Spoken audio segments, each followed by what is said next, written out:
I'm always, always, always wanting women to feel connected to their body, because the most feminine essence exists in all of us that I feel like no one is enjoying is the feeling of pleasure, right?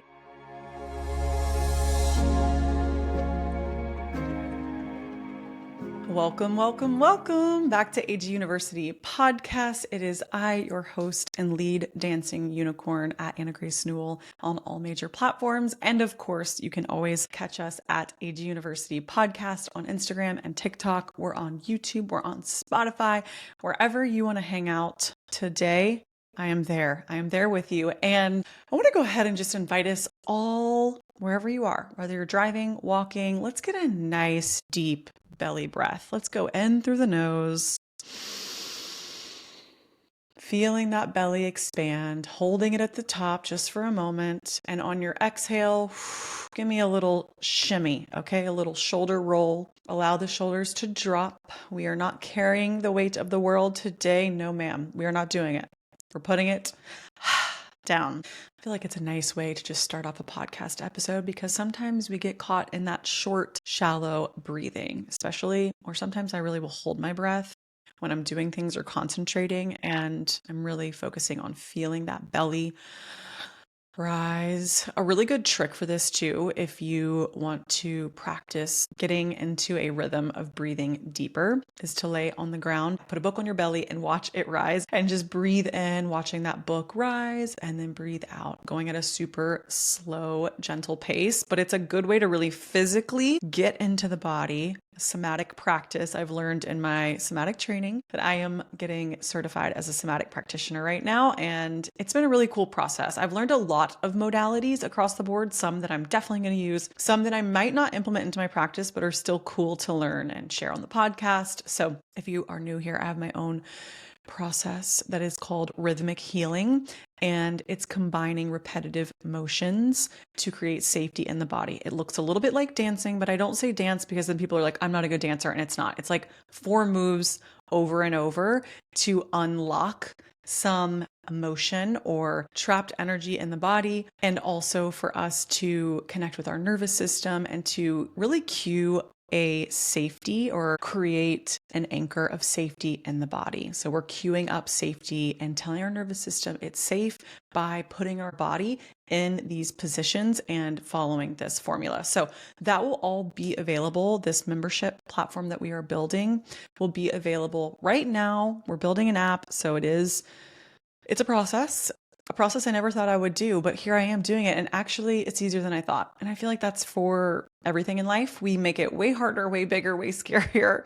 And then once we just start doing it and taking little steps at each week, I'm like, look at us go. Guys, we're doing it. And the platform is looking amazing. So our AG University community membership, there'll be a membership portal where we can all talk and connect. And in order to promote the app, we want to be doing some live community events. So anyways, we're thinking the first round of members will be in around February. So be on the lookout for that. If you want to join my newsletter, that's the only place you can ever book a reading with me. I'm an Akashic Records practitioner, soon to be a certified somatic practitioner. I do Reiki. I dabble in all the modalities of healing and connecting with your nervous system and your highest version of self. And truly my gifts are safety and intuition, creating safety in the body, creating safe places. And yeah, so all of that will be in the newsletter. Also, just want to flag, we're going to do a final sale on some of my How to Read the Akashic Records courses, meditations, and intuition activations. This will be the last time for Cyber Monday, Black Friday. We're going to do something around the holidays. So everybody who has wanted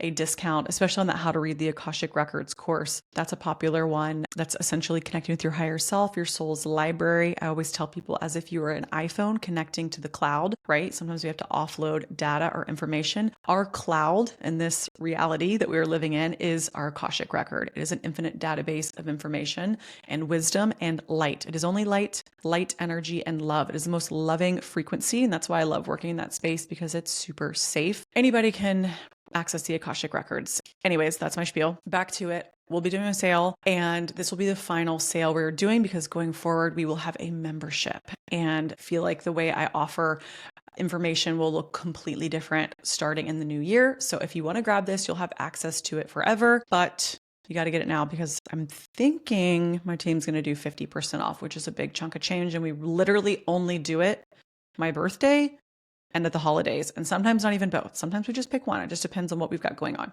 So we're going to do some exciting promo around the membership, and you guys are going to be really excited for it. That's all I'm going to say. I also just posted a TikTok or / reel, both, about how I'm going to be offering some in-person readings as well. So that will be available in my newsletter.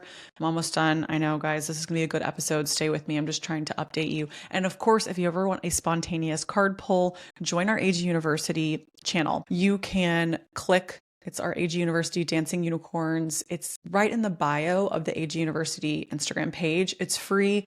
And I drop in little pings and messages from our higher self and spontaneous card pulls and just whatever comes into my day that feels magical. I always like to sprinkle some magic in there, and I promise I won't spam you. Okay, that's everything. You know, I don't do enough announcements on here, and I sometimes forget to tell you guys things that are going on. So glad I got you with a deep breath before that. Simmer on it.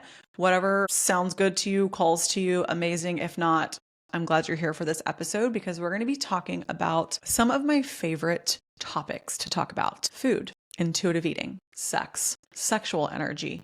Those especially I feel are the most, not taboo, but an area that I feel like we were all so poorly educated on how to truly be in alignment with those beautiful healing modalities. Food and nourishment and sex and intimacy, all of that can be so healing. But, you know, we live in a world where it's fast paced. There's a lot happening. There's the corn industry. Okay, corn, but switch that with a P. You know what I'm talking about? I don't know if I can say that word online. I'm not sure. So there's a lot of information that distorts how to really fully be embodied and fully connect with those modalities.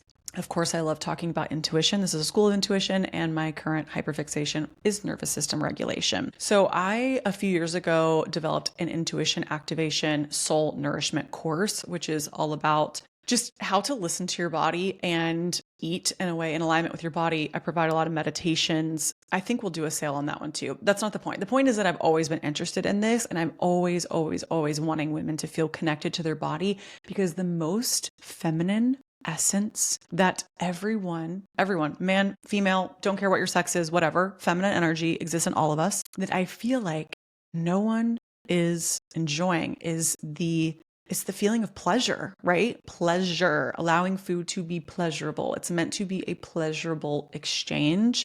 We've just deprived ourselves or dieted or like have done so many different ways to manipulate food in our life. And there's the diet industry, and there's, you know, all types of diet solutions existing, which none of it's wrong, right? It's all a journey. But I really feel like food is such a vulnerable, intimate exchange. It's something we're physically putting in our body, and it can be something really beautiful, but it can also be something really toxic, right? There's all of these ways in which we carry these lenses of, I guess I like to say, distortion, right? That we feel separate or we don't feel worthy of true pleasure. That's not like cheap, shitty pleasure. And you know the difference. Like true sitting back, allowing yourself to relax around a meal or relax in the presence of a loved one and just be fully present in that moment without worrying about how you look or what your stomach's doing or all of these things, right? It just completely takes you out of being completely engrossed in a pleasurable, beautiful moment. So it's something that I'm really passionate about with like women. I want women to enjoy pleasure in a way that's, just juicy and feminine and slow and rich and delicious. So I read a book over the weekend. You guys know I'm always reading a book. I'm always on here telling you about a book. And I have AG's book club listed in my show notes if you want to check out some of the other books that I've been reading and talking about. But I just blasted through this book. It's only 200 pages. I highly recommend it because I feel like as the holidays come up, things get cranked up a little bit. There's a lot more food, drink, alcohol, feelings arise around family members. Maybe you're single at the holidays. I don't know. There's just things arise, okay? As they do, because we're human. And I love this book to really get back into this energy of how much our body is a blessing and when we can stay in devotion to that energy, nothing else outside of us is going to disrupt the pleasure that we can carry inside of us, right? And pleasure for me is just like, it's just like a delicious moment being in the present, smelling good smells. It doesn't have to be sexual. It can just be having an intimacy with yourself, right?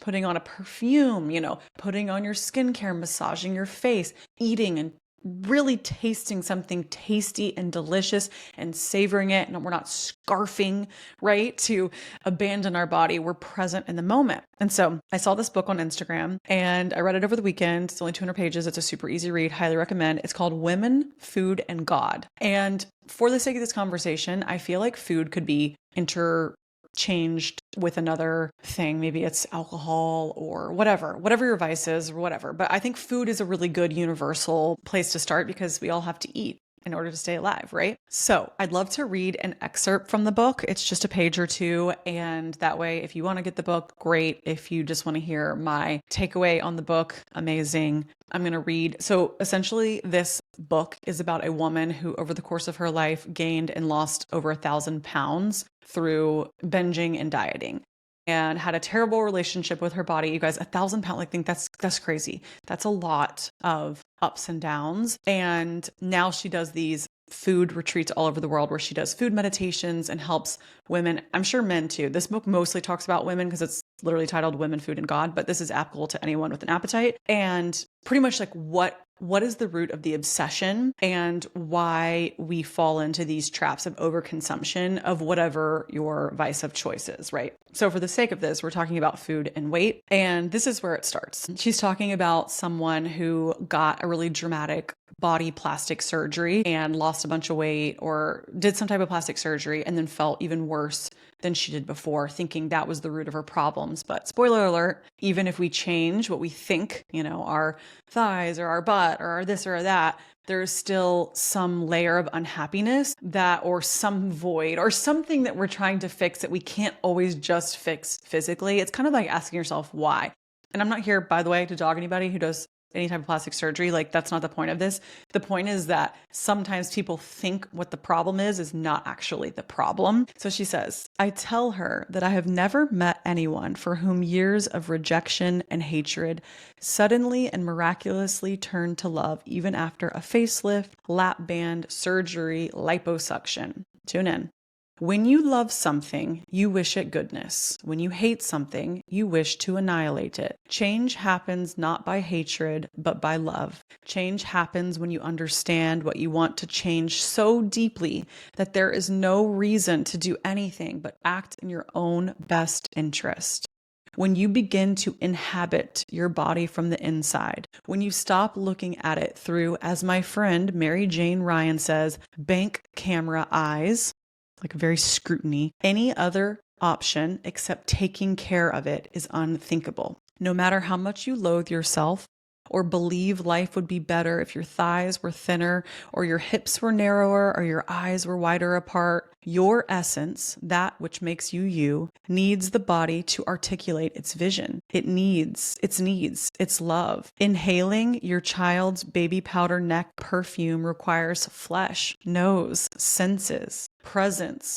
Enlightenment, insight are only possible because there is a body in which they unfold. In The Lovely Bones by Alice Sebold, when the murdered narrator, Susie, wants to kiss her boyfriend, she slips into her friend's body to feel the warmth of lips on lips, as if having a body was heaven itself. Despite your argument with your physicality, the fact is that you are here, and the 150,000 people who have died today are not. I heard a meditation years ago in which a teacher suggested that we think about what people who had recently died would give to be sitting where we were, to be sitting in any body in any room. He said, think of what they would give to have just one more moment inside this physical form, these arms, these legs, this beating heart, and no other. I gathered that the dead to whom he referred didn't really care about the size of anyone's thighs. Your body is the piece of the universe you've been given. As long as you have a pulse, it presents you with an ongoing shower of immediate, sensate experiences. Oof, I loved that. I loved that. I gathered that the dead to whom he referred to didn't really care about the size of anyone's thighs. It's such a good perspective shift on how much anything in our life, whether it's your legs or something physical or something that somebody in your life is doing to bother you, when you zoom out, it is so humbling because you're like, what the actual F? It doesn't matter. It doesn't matter. It doesn't matter. I'm here. I love being this avatar that is Anna Grace. That is this character that I get to play. And this, whatever, this world, this simulation, this virtual reality, I don't know. And I don't really care, but I love this little character that I get to be. I'll miss her so much. Like, think about when you get to the end of your life and you're like, oh, that was so fun and cute being this person, and all my connections that I made, whether they were friends for a lifetime or friends for a minute, it doesn't matter. You got to experience so many interpersonal relationships and so much connection. And like she said, like people want to be so critical of their nose and their face. And it's like, but think about how awesome it is that this nose gets to smell the scent of a fresh little baby, like that's what it's for. It's not meant to be criticized. It's allowing us to experience senses, right? And sensation. And if you have that ability, not everyone has all 5 senses, right? Like that alone is such a beautiful gift. And this is the last little sentence that I wanted to share. So this part of the page, she's talking about people who are exiting their body via numbing or overeating. And so she says, when we are bowled over by grief and our response is to eat a pizza, we halt our ability to move through the grief as well as our confidence that it won't destroy us. If you don't allow a feeling to begin, you also don't let it end. Oh my God, we're going to talk about that. If you don't allow a feeling to begin, you also don't let it end. Those are the excerpts I'm going to read. Again, like I said, really interesting book. I actually feel like I feel like there could have been a better title. Like Women Food of God, you're kind of like, if I hadn't heard a personal reference, I don't know if I would have bought it, but it shares a lot of great stories about all these people coming to these retreats who are like, this lady's crazy because she has her food guidelines that are super simple, but people are like, well, if it was that simple, everyone would be doing it. But in a way it's actually that simple. And so she talks about how whenever it is that we're reaching for something, and I've shared this on a previous episode where I talk about the sacred pause, where you just pause for a moment and you're like, wait, am I hungry?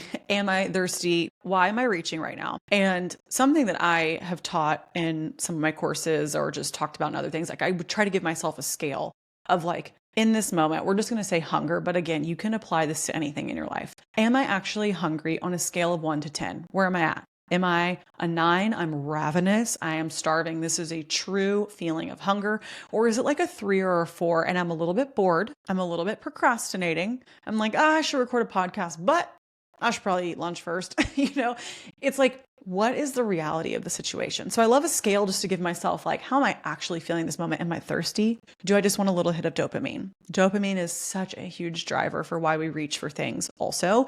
And we also have the ability to generate dopamine in positive ways, right? Through dance, through music, through smiling, like literally just smiling alone. Even if you like, Austin and I do this in the car all the time. We'll just like smile like crazy people at each other and we're smiling so big, your brain will literally follow suit. Your physical being influences your cognition by 80%. That is so much more like what you're physically doing. That's why I love somatic work. Smiling, your brain will start to create happy chemicals, right? There are so many ways that we can flood our system with dopamine that doesn't involve food, drink, all of these things. Because I know for me, when I used to drink, it'd be like, oh, this is going to make me feel happy and buzzy and whatever. Like you're kind of looking for a change in emotional state, but I'm also here to remind you that you can do that through so many other ways. I'm not saying you have to cut things out. Obviously we still have to eat, but in the moment, what is our truth? And then from there, she says she does these food meditations, which I think is a really cool, I have food meditations, by the way, in my intuition activation course, but I'll just kind of give you the premise here on the podcast because it's really like, okay, when I'm eating, what am I doing? She says, you can know everything that you need to know about someone by what's on their plate and how they approach their meals. For example, I was doing Reiki on my husband. This was like a few months ago. He was having really bad stomach problems. Like his stomach was upset, really hard, like just digestion was harsh. And I remember I was doing Reiki. He's like, oh, will you do some Reiki on my stomach? I'm like, yes, I'm doing Reiki on his stomach. And I just look at him and I'm like, nothing's wrong. You're eating too fast. You're literally scarfing your food down. Like the whole message that was coming through my hands was like, he has to slow down. That's a very common one. It's like people just scarf, scarf, scarf, scarf, scarf. Because why? Are they afraid of, they're going to miss an opportunity? Somebody's going to take the food away. Like, what is the fear that's running back when you were like 8 years old? Like, you got to scarf it down because there's a lot of chaos happening at the dinner table. Like, what are your stories? And really ask yourself, because I love, love, love that line. It's like, you've got to allow yourself to feel an emotion, because when you feel it and bring awareness, you allow it to pass through the body. And it can be super easy and not dramatic. You can just go, holy shit, I never knew that I was running on autopilot from back when I was 7. And I felt alone, or I felt scared, and a snack soothed me. Food is so comforting. And by the way, there's nothing wrong with that. It's just when we're comforting ourselves to a point where we actually feel uncomfortable. And let's talk about that. You're reaching for something to a point where you feel like shit. You feel bloaty, gassy, you feel hungover, you feel whatever. And you're like, wow, I actually feel like shit. Then it's no longer self-soothing, right? That's actually self-sabotage. The pleasure ends when you're reaching discomfort, right? Like, pleasure is meant to be like an initial experience, but when we're just straight up soothing or trying to meet a need that needs to be met in another way, right? That's where food really gets out of balance. By the way, human, common. I have shared my own struggles with food. I've gone all around the freaking gamut, being prescribed Adderall and Vyvanse. I personally do not ever want to be on anything that suppresses or takes away any of my primal urges that's like to eat, because now I'm so in balance with them. Like, I can be mid-bite and be like, oh, I'm full, I'm done. There's just such a connection but that, again, that's practice, but it's really actually so much easier. You just have to give yourself a couple of tools, right? This holiday season, I want everyone to be empowered and to feel pleasure and to be with family and like absolutely have a glass of wine and enjoy a dessert, enjoy all these things, but just have these thoughts in your head of like, this is literally what I told my sister this past weekend. She was like, gosh, Andrea, she's like in such good shape right now. And I'm like, LOL, I actually feel like I just eat whatever I want. I just do not overeat, period. That's my strategy. I do whatever I want, but I just don't overdo it. Like, I stop before I start to really feel full, and then your food kind of digests, and then I'm good. Like, I just will mid-bite will be like, I'm good. My stomach will just be like, I'm done. And yes, it's taken a little bit of practice, and I've had to go through seasons where I just allowed myself to eat foods that I like restricted. But truly, true intuitive eating is not giving yourself permission to binge and like feel so stuffed to your gills. Like, that doesn't actually feel good. True intuitive eating is like eating to where you feel good. That is it. Summed up. It is that simple, right? Intuitive eating is eating foods that make you feel good and listening to your body. You eat when you're hungry, you stop when you're full. It is really that simple. I think there was like this huge movement where we all got to intuitive eating and then we got away from it, which I'm bummed, because everyone got back to like skinny talk and all these things, even though I think all of it at the core was really trying to say the same thing. Like, I think everyone was so over diet culture that intuitive eating then became this way to just quit dieting and just say, fuck it, I'm going to have whatever I want, but to a place where we were actually uncomfortable. I know I've been there where I'm like, I cannot diet, I cannot count, I cannot track another macro. I will literally lose my mind. I'm going to do whatever I want. And honestly, doing whatever I want for a season served me. And then once I knew I could have whatever I wanted, it was like, there was no huge, allure. It was just kind of like, whatever, food is food now. Food is nourishment. Eat what I want and just stop when I'm full. And my body has continually leveled and leveled and leveled and leveled out. Anyways, that's just kind of like a little rambly chat around intuitive eating. I'm here to say that I don't want anyone to be punishing themselves or their body in any way, shape, or form, because it is such a privilege to have your body. It is your home. It is your vessel. It is the beautiful portal that gives you life. When I was at my meditation retreat, I had a really sweet meditation. I feel like I haven't really talked about positive meditations because some of the experience was a bit intense for me and I kind of just had to circle back. But one of the meditations that I had was, this body is going to give you the greatest gift of your life. For me, that is this future child that I have connected with.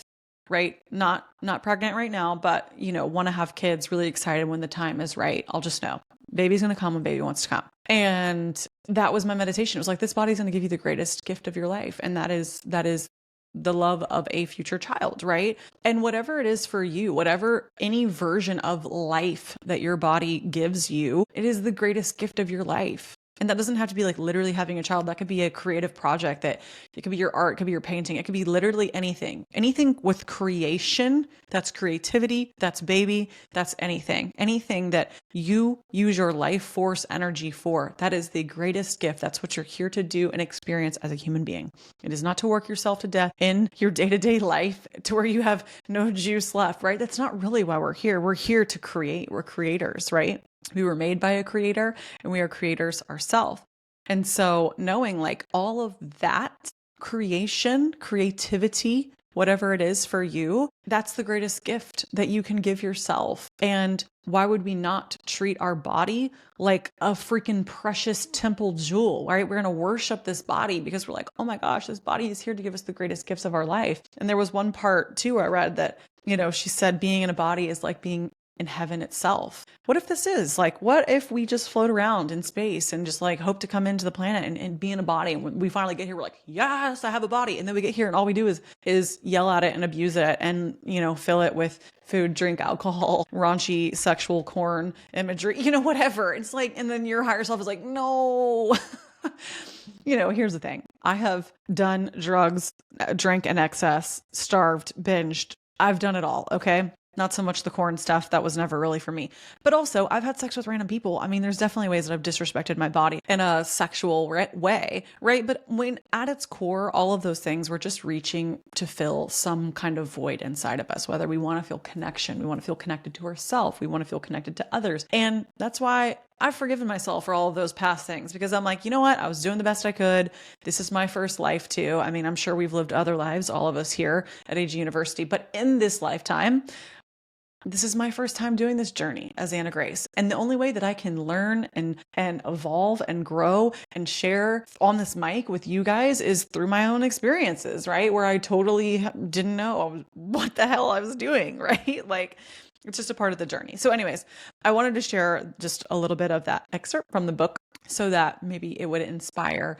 I'll also share her food guidelines too, because I kind of mentioned them and I thought it was interesting. This can be for, again, whatever comes up around the holiday season or just whatever's going in your life. But she says, eat when you are hungry.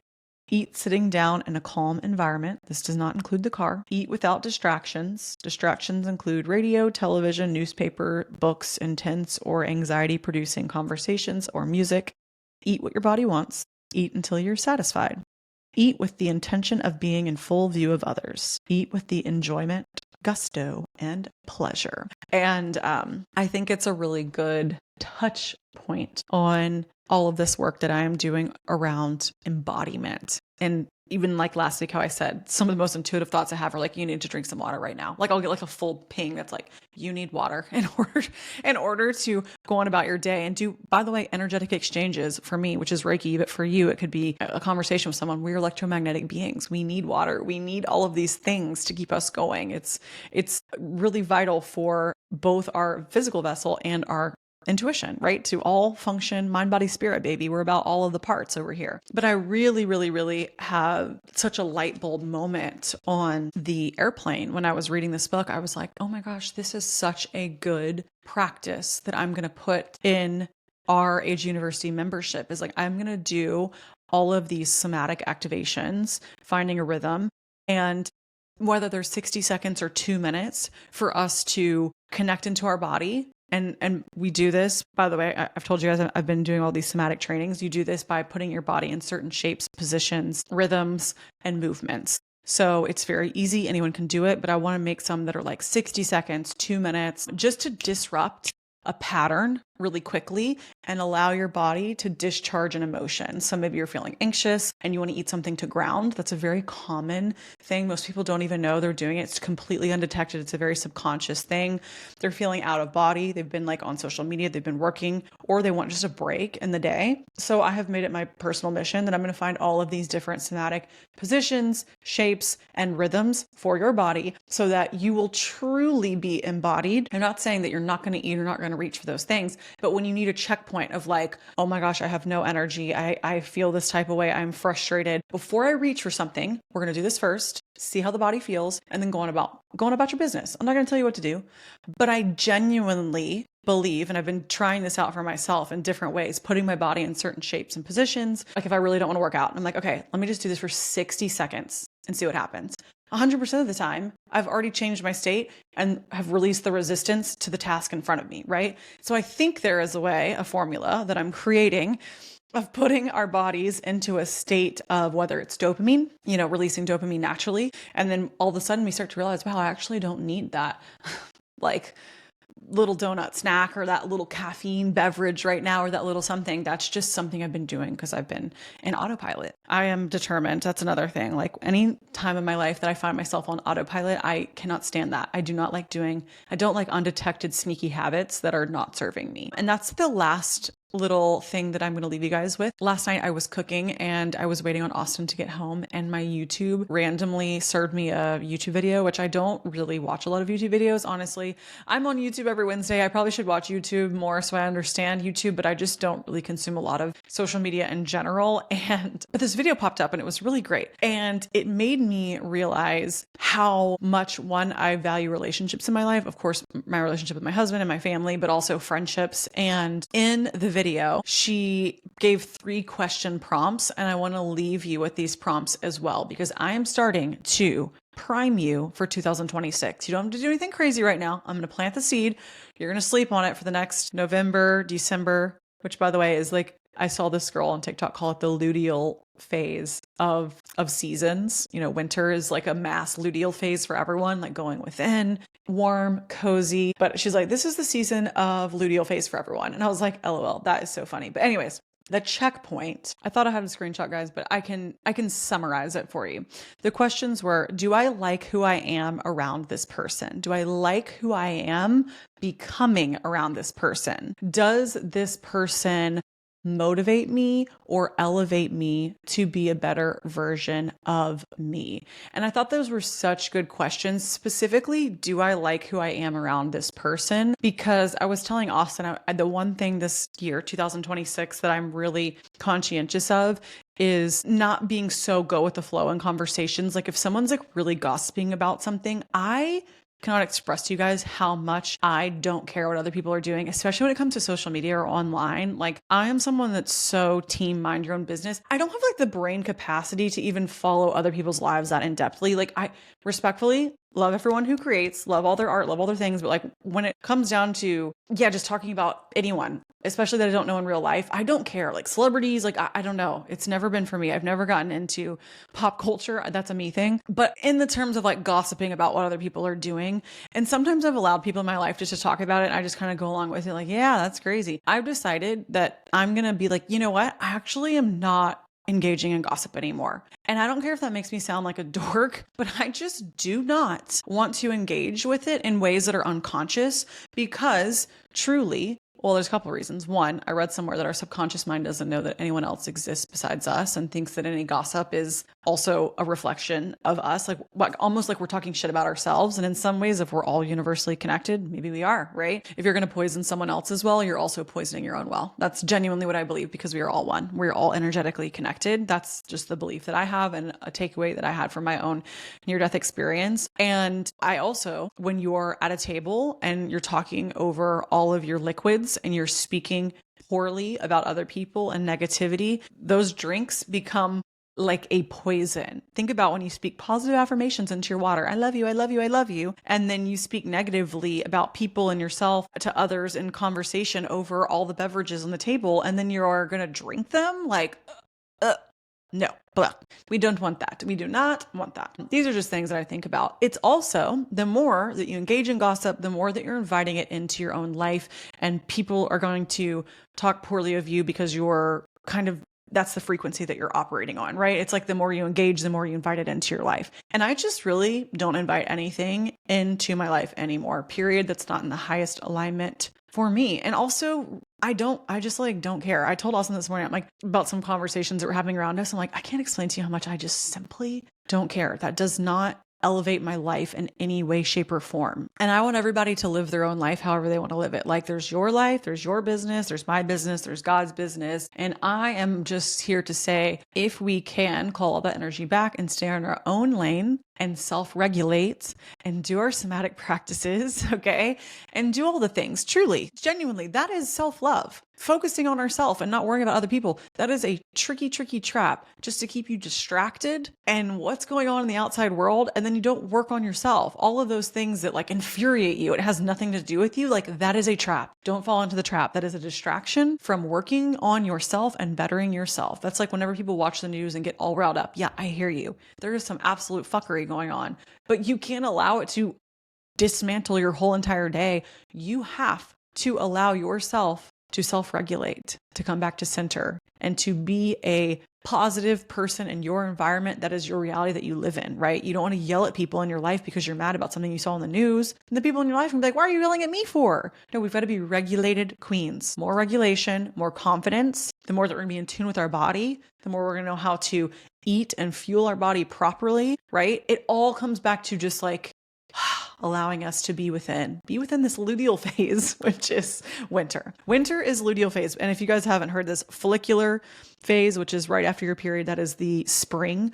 Ovulatory phase is summer and luteal phase is winter. And then, it's, I guess, fall. And then your bleed is winter. Those are like how we as animals, that as humans, sync up with cycles and nature. That's like if you ever don't know what to eat in like your follicular phase, you look and see like what are the fresh foods in spring. Same with summer. It's more like watermelon and like fruits. Those, if I'm trying to articulate this easily, but like whatever season you're in, that's your own personal cycle also, not the actual season.